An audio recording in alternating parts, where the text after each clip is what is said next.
कहानी एक ऐसे मोड़ पर आ पहुंची है जहां हर एक पल दिल की धड़कनों को तेज कर देता है।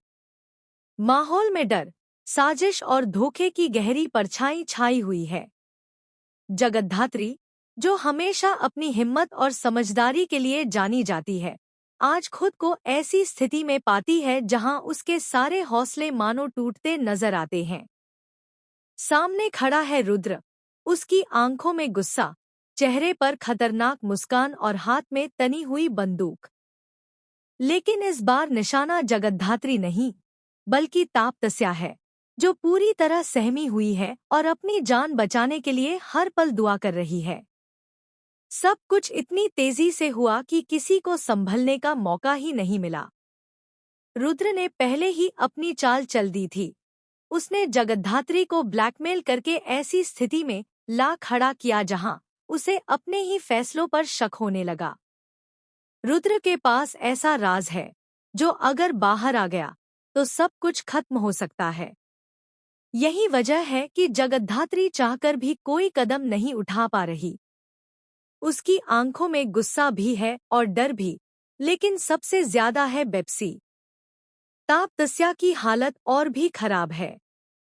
वह समझ नहीं पा रही कि आखिर उसके साथ ऐसा क्यों हो रहा है।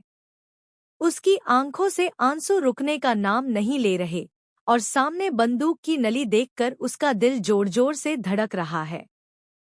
हर सेकंड उसे ऐसा लग रहा है जैसे उसकी जिंदगी का आखिरी पल हो सकता है। वह बार-बार जगद्धात्री की तरफ उम्मीद भरी नजरों से देखती है, लेकिन जगद्धात्री खुद अंदर से टूट रही है।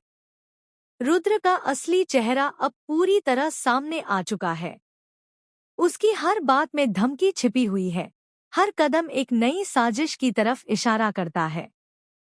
वह चाहता है कि जगद्धात्री उसकी हर शर्त माने, वरना तापतस्या की जान खतरे में पड़ जाएगी।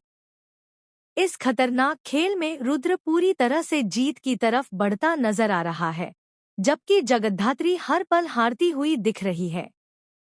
लेकिन क्या सच में कहानी इतनी आसान है? क्या जगद्धात्री इतनी जल्दी हार मान लेगी? उसके अंदर का साहस अब भी जिंदा है, लेकिन सही मौके का इंतजार कर रहा है। वह जानती है कि एक गलत कदम तापतस्या की जान ले सकता है, इसलिए वह हर स्थिति को ध्यान से समझने की कोशिश कर रही है। उसके दिमाग में कई योजनाएं चल रही हैं, लेकिन रुद्र की चालाकी हर बार उसे एक कदम पीछे धकेल देती है। इस पूरे घटनाक्रम में सबसे बड़ा सवाल यही है कि आखिर रुद्र